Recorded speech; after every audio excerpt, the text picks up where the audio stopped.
Hi everyone. आज हम लोग डिस्कस करेंगे फिर से एक नई सीरीज़। हम ग्रामर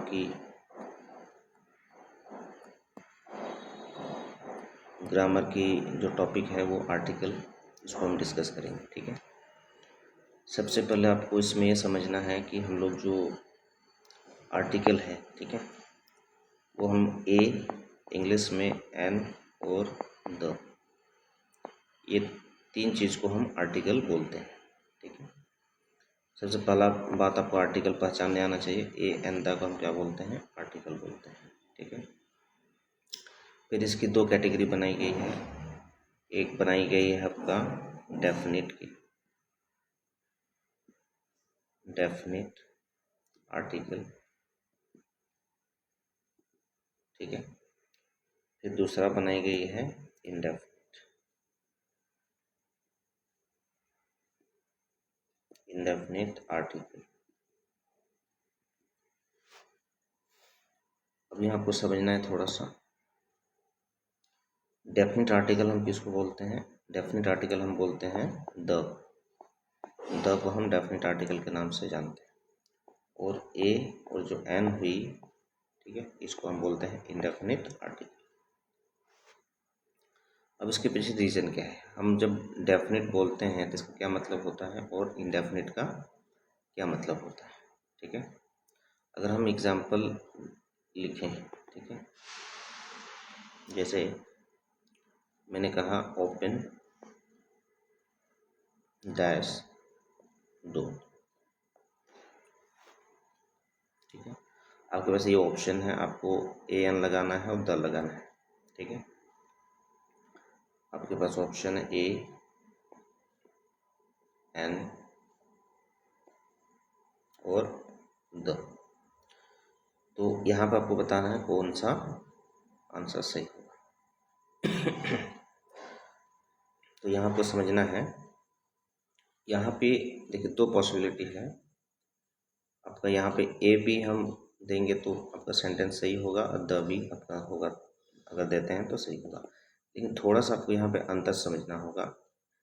देखिए आप सभी को पता है कि जो ए और एन होता है यूज़, है ना, ए एन हम लोग करते हैं यूज़, वो हमेशा कहाँ पे करते हैं? हमेशा नाउन कैसा होना चाहिए? सिंगुलर काउंटेबल नाउन होना चाहिए। ठीक है। ये आपको समझना है। सिंगुलर काउंटेबल नाउन से पहले हम ए एन लगाते हैं। ठीक है। तो यहाँ देखिए डोर जो है यहाँ पर क्या है? ये सिंगुलर भी है, क्या है? सिंगुलर है और काउंटेबल है। क्या है? काउंटेबल है। बिल्कुल सही बात है। ठीक है। तो हम ए भी यूज कर सकते हैं। ठीक है। लेकिन आपको यहाँ एक चीज़ समझना है कि अगर हम द लगाते हैं तो क्या अंतर होगा? ए लगाते हैं तो क्या अंतर होगा?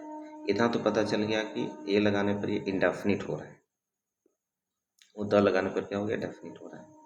अभी आपको समझना है कि ये जो डोर है डेफिनिट है या इंडेफिनिट है। मान लीजिए ये सेंटेंस ओपन डैश डोर, कोई तो बोल रहा होगा, कोई एक व्यक्ति होगा जो ये सेंटेंस बोल रहा होगा। मान लीजिए राम है, ठीक है, ये बोल रहा होगा कि भाई ओपन डैश डोर। ठीक है। तो आप एक चीज़ समझिए, राम जो होगा किसी को तो बोल रहा होगा। मान लीजिए कि कोई पर्सन है यहाँ पर, ठीक है, कोई एक पर्सन है एक्स जिसको ये बोल रहा होगा, है ना। तो आप एक चीज़ दिमाग लगाइए, एक चीज़ समझिए यहाँ पर, ठीक है। तो अगर राम इसको बोल रहा है दरवाज़ा खोलने के लिए, तो आप ये दिमाग लगाओ कि ये जो डोर है ये क्या है? कोई पर्टिकुलर डोर की बात हो रही है? पर्टिकुलर डोर को खोलने की बात हो रही है या दुनिया में जितना दरवाज़ा है वो सारे डोर की बात हो रही है खोलने की? तो ऑब्वियसली जो होगा यहाँ पर आपको समझना है, ऑब्वियसली यहाँ पर ये समझना है आपको कि राम और श्याम कोई व्यक्ति होगा जो एक रूम में होगा डेफिनेटली, है ना। और जो दरवाज़ा है ये दोनों को पता है कि इस दरवाजे की बात हो रही है। ठीक है ना। मतलब ये पर्टिकुलर है ना। ये कोई डेफिनेट एक दरवाज़ा होगा जिसको यहाँ पर खोलने की बात की जा रही है। कोई ऐसा व्यक्ति नहीं है जो बोलेगा भाई दुनिया का कोई भी दरवाज़ा तुम खोल के आ जाओ, ऐसा तो नहीं हो सकता। ठीक है। यहाँ पर ये डोर मेरी क्या बन रही है, डेफिनेट बन रही है। ठीक है, तो जब डेफिनेट होता है तब हम क्या करते हैं, द आर्टिकल। ये आपको कंटेक्स्ट से समझना होता है कहीं कहीं, है ना, और इस पर बेस्ड बहुत सारे क्वेश्चन पूछे भी जाते हैं। आपको कंटेक्स्ट कंटेक्स्ट पता लगाना है कि यहाँ पर ये जो डोर है वो क्या है, डेफिनेट है या इनडेफिनेट है। तो यहाँ पर क्या होगा, द होगा। इसका आंसर जो होगा द होगा, ओपन द डोर हम लोग बोलते हैं। ये देखिए ग्रामेटिकली सही हो जा रहा है, लेकिन कहीं ना कहीं आप अगर ए लगाते हो तो लॉजिकली जो है आप गलत हो जाएंगे, है ना। कि कोई भी व्यक्ति किसी को दुनिया का हर एक या कोई दरवाज़ा खोलने के लिए नहीं बोलेगा, कोई पर्टिकुलर दरवाज़ा होगा उसको खोलने की बात की जा रही होगी। Excuse me, समझ में आ रही है।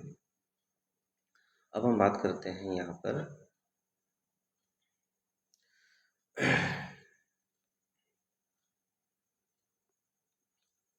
अब हम बात करेंगे थोड़ा सा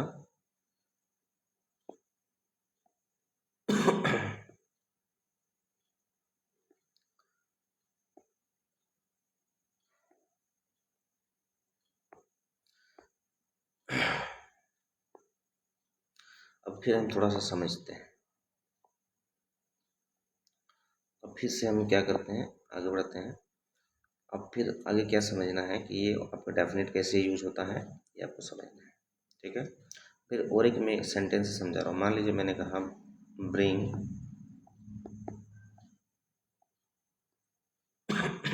dash chair from dash room. ठीक है, आपके पास ए एन द ऑप्शन है। ठीक है, एन तो नहीं होगा, कॉन्सोनेंट साउंड है तो डेफिनेटली एन नहीं हो सकता है ना। यहाँ पर डेफिनेटली या तो ये होगा या तो द होगा। अब देखिए यहाँ पर मल्टीपल ऑप्शन आपका सही हो जाएगा। देखिए अब चेयर मान लीजिए, आपको समझना चेयर मान लीजिए एक ही है, क्योंकि यहाँ पर कोई ऐसा कंटेक्स्ट ये नहीं है कि भाई चेयर कितना है और रूम कितना है। ठीक है, बस एक सेंटेंस है कि bring dash chair from blank room. अब मान लीजिए चेयर एक ही है मान लीजिए मेरा, ठीक है, और रूम बहुत सारा है, there are so many rooms, है ना। तो यहाँ पे क्या होगा, एक है मतलब वो डेफिनेट है तो क्या होगा, द लगा सकते हैं। यहाँ पर अगर रूम एक से ज़्यादा है तो हम क्या लगा सकते हैं, ये लगा सकते हैं। ठीक है, अगर मान लीजिए चेयर एक से ज़्यादा है, ठीक है, जो हो सकता है चेयर एक से ज़्यादा हो सकता है ना, तो हम यहाँ पे ए लगाएंगे। मान लीजिए रूम एक ही रूम है जहाँ पे बहुत सारे क्या है, कुर्सी लगी हुई है, तो हम क्या कर सकते हैं, ये लगाएंगे। रूम एक ही है तो हम क्या करेंगे, द लगा सकते हैं।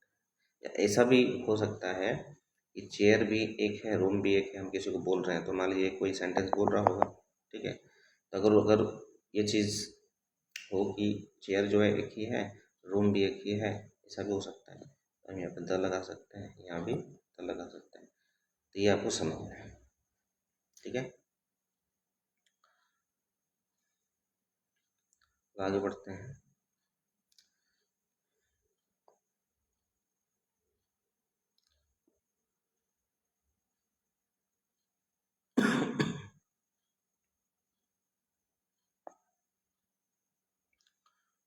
चलिए फिर हम अब थोड़ा सा हम देखेंगे, बात करेंगे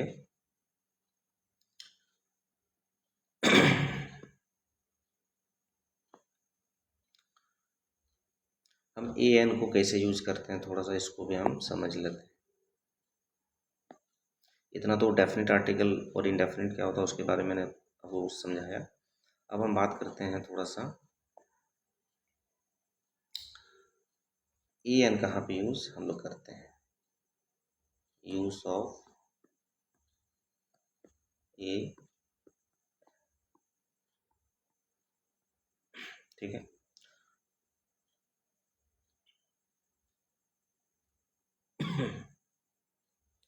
यहाँ पर हम ए लिखते हैं, यहाँ पे हम एन लिखते हैं। देखिए पहला कंडीशन क्या होगा, ए को यूज करने का पहला कंडीशन क्या होगा, कि नाउन कैसा होना चाहिए, सिंगुलर होना चाहिए। सिंगुलर नाउन ऐसा मतलब हम लिख रहे हैं singular noun plus C N होना चाहिए। सी एन का मतलब हुआ कि काउंटेबल होना चाहिए। ठीक है, सिंगुलर नाउन होना चाहिए, फिर काउंटेबल नाउन होना चाहिए, प्लस प्लस जो जब हम वर्ड को पढ़ेंगे, है ना, तो उसका उच्चारण कैसा होना चाहिए, कॉन्सोनेंट होना चाहिए, कॉन्सोनेंट साउंड वाले वर्ड होना चाहिए। ये 3 कंडीशन को अगर फॉलो कर रहा है तो हम एक आग यूज़ करेंगे। एग्जाम्पल की हम बात करें, मान लीजिए मैंने लिखा, आपको बताना है कि बॉय से पहले ए लगेगा या एन लगेगा, तो आपको देखना है जो बॉय नाउन है, ठीक है, जो बॉय नाउन है वो क्या है, सिंगुलर है कि नहीं, पहला कंडीशन, ठीक है, तो सिंगुलर है। बॉय मतलब क्या होता है, सिंगुलर, है ना, इसका प्लूरल फॉर्म क्या होता है, बॉयज होता है ना, ये सिंगुलर है, सिंगुलर है, काउंटेबल है, तो बॉय को हम लोग क्या कर सकते हैं, गिन सकते हैं कि नहीं। मान लीजिए गिनने का मतलब है जिसको हम 1 2 3 ऐसे करके गिन सकते हैं, या जिसका हम प्लूरल बना सकते हैं, वो नाउन जिनको आप 1 2 3 करके गिन सकते हो और जिसका प्लूरल फॉर्म बनता हो, ठीक है, वो याद रखना हमेशा काउंटेबल नाउन की कैटेगरी में होगा, ठीक है, ये आपको समझना है। अनकाउंटेबल नाउन क्या होता है, जिसका प्लूरल फॉर्म नहीं होता है ना, जैसे मान लीजिए ऑयल है, जनरली हम ऑयल्स नहीं लिखते हैं, पहला कंडीशन, ठीक है, ऑयल्स को हम 1 2 ऐसे करके गिन भी नहीं सकते, है ना, ये भी आपको समझना है। तो यहाँ पर काउंटेबल सिंगुलर भी है, काउंटेबल भी है, साउंड चेक करना है। देखिए इंग्लिश में जो होता है टोटल, अगर हम साउंड की बात करें तो 44 साउंड्स होते हैं, है ना। लेटर कितने हैं, ए टू जेड अगर हम बात करें तो 26 है, टोटल कितने हैं, 26 लेटर्स हैं। लेकिन ये 26 लेटर टोटल कितने प्रोड्यूस करते हैं, साउंड 44, है ना। इसमें से 20 होता है वॉवेल और 24 होता है कॉन्सोनेंट्स। फिर इसको फर्दर डिवाइड किया गया है, वो हम उसकी बात नहीं करेंगे, सिंपल एक ट्रिक है यहाँ पर, अगर किसी वर्ड का, है ना, लेकिन इसमें याद रखना वर्ड को पढ़ने आपको एग्जैक्ट आना चाहिए, कौन सा, मतलब इसका प्रोनाउंसिएशन क्या होता है, इसके लिए थोड़ा सा आपको प्रोनाउंसिएशन भी इम्प्रूव करना होगा, ठीक है। इस वर्ड को पढ़ते कैसे हैं, एग्जैक्ट क्या पढ़ते हैं। जैसे अगर हम बात करें बॉय की, है ना, अगर इसमें आपको पता करना है कि जो साउंड आपका कॉन्सोनेंट साउंड है या वॉवेल साउंड है ना, इसकी अगर हम बात करें कॉन्सोनेंट है या वॉवेल है, तो आपको हिंदी में इसको थोड़ा सा लिख के देखिए, जैसे बॉय है ना, तो हम कैसे बॉय ऐसे लिखेंगे, है ना, स्टार्टिंग वाला लेटर आपको देखना है कि ब आ रहा है, ठीक है।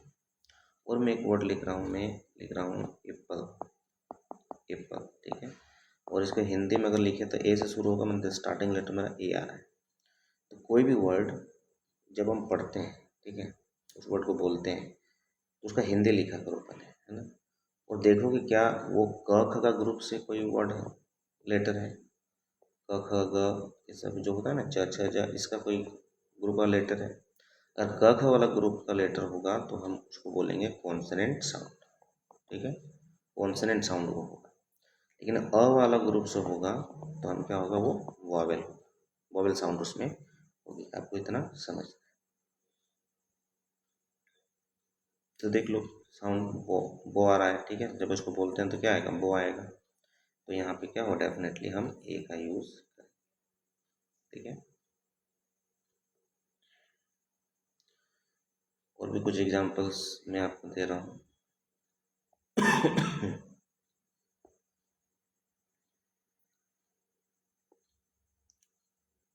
जैसे अगर हम बात करें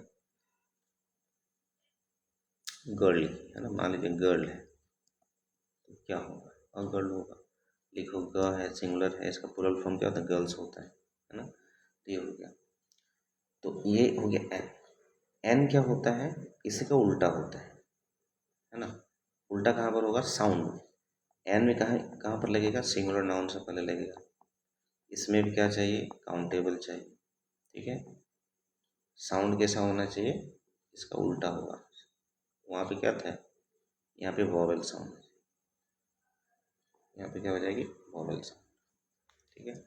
एग्जाम्पल की हम लोग बात करें, जैसे अगर मैं लिखूँ एप्पल, सिंपल एग्जाम्पल लेते हैं एप्पल, तो एप्पल से पहले क्या आएगा, एप्पल से पहले डेफिनेटली क्या आएगा, एन आएगा, ठीक है।